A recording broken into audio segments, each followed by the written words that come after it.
Welcome to the PFS Podcast. We are Paler Financial Services and are going to be covering various financial topics and current events.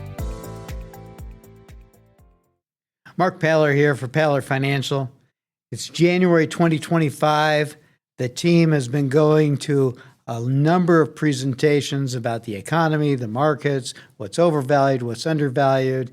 Mogle and I just attended the Financial Planning Association's presentation about the economy. And with that said, Mark, they talked a little bit about the markets and the economy and whatnot. And how would you summarize that? Yeah, thanks for asking, Mark. I think the big summary is that while the markets, generally speaking, we look at, like, for example, the Magnificent Seven, the seven largest cap companies in the S&P 500 in the United States, doing global business all over the world. While the market seems to be a little bit rich for some people's take, momentum begets momentum.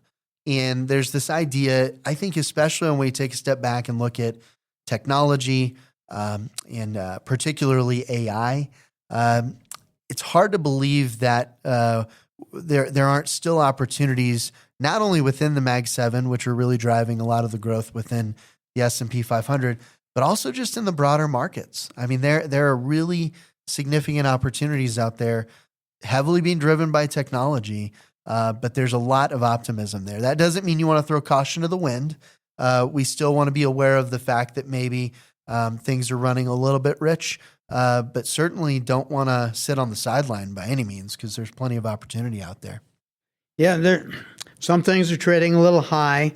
The reality is that top-line growth for many enterprises is really undefined because we don't know where we are in this grand new world. The amount of energy, in particular electricity, that we're going to use on a go-forward basis is tremendous, and the utility companies are fighting to create that energy in every version you can imagine, be it nuclear or solar or wind or coal or natural gas.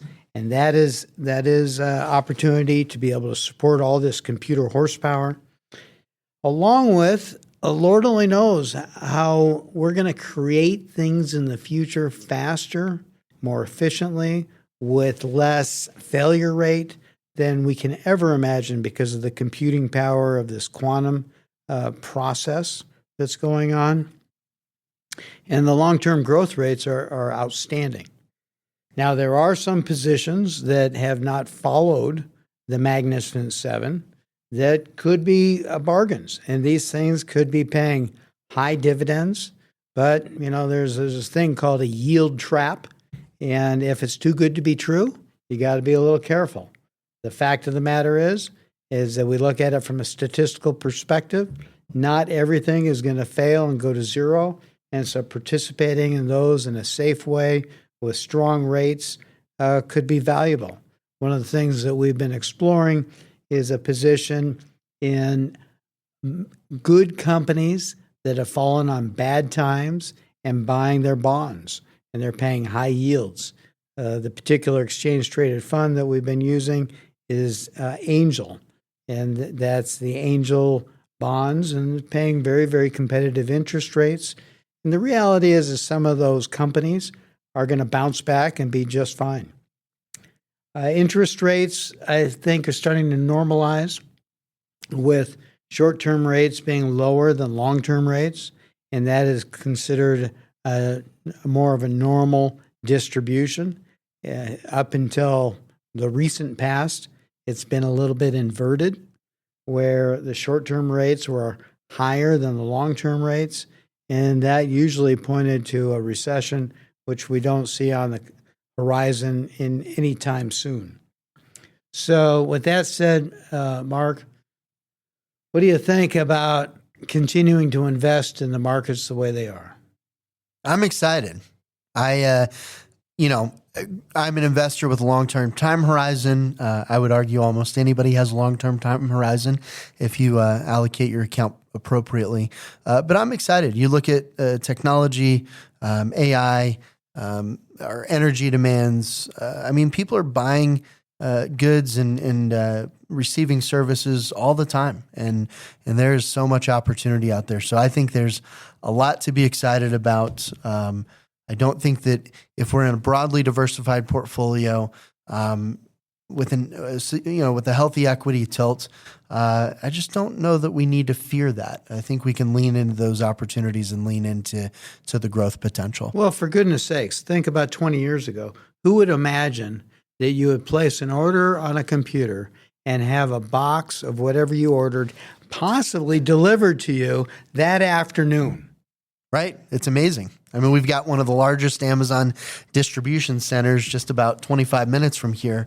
And my wife is always blown away that she receives these products same day. And not only that, but the variety of products. I mean, like, for example, a 1-year-old girl's birthday dress, and yet they had the exact one that she wanted in the distribution center here for same day delivery. And you think about the millions of products that are out there that are being produced all over the world that people are requesting on a daily basis and being delivered same day. And this morning I stopped by a little coffee shop around the corner by the name of Starbucks. Just a small coffee shop. And I spent $2.50 for a small cup of coffee that I remember going to the diner with my dad that cost $0.25. Right. And yet there's a line out the door for people paying $2.50 for one small cup of coffee. These things are happening all the time, every day of the week, every day of the year, year in and year out, that are creating opportunities for investment that really can be accretive to somebody's future. No doubt. You got to stay in the game, and if you're willing to stick it out and be a part of the broader economy, don't sit on the sidelines. You can definitely ride the coattails of this innovation and creativity and this economic activity. It's pretty powerful. And we're just speaking about pretty much U.S.-centric because that's where we're at. But we did a little research the other day and found out that almost half of the population of the world is in Asia. That's right. Yeah, a little over 4 billion people live in Asia, actually a little over half of the world's population. And, many of those individuals are obtaining good jobs, good employment. They're wanting to buy goods and services. And to think that as more people are buying goods and services, that there's not going to be economic growth related to that, I think is pretty short-sighted thinking. And I, for one, certainly don't want to miss out on those opportunities. Again, not to say that there's not some headwinds, there always are. But if you're willing to stay in the game and have a long-term perspective as an investor, you really can ride the coattails of some significant innovation and significant development all across the globe.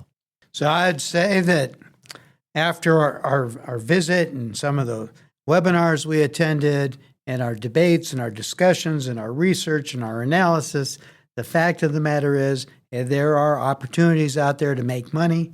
That doesn't mean you just throw caution to the wind and go like heck, because you can lose too.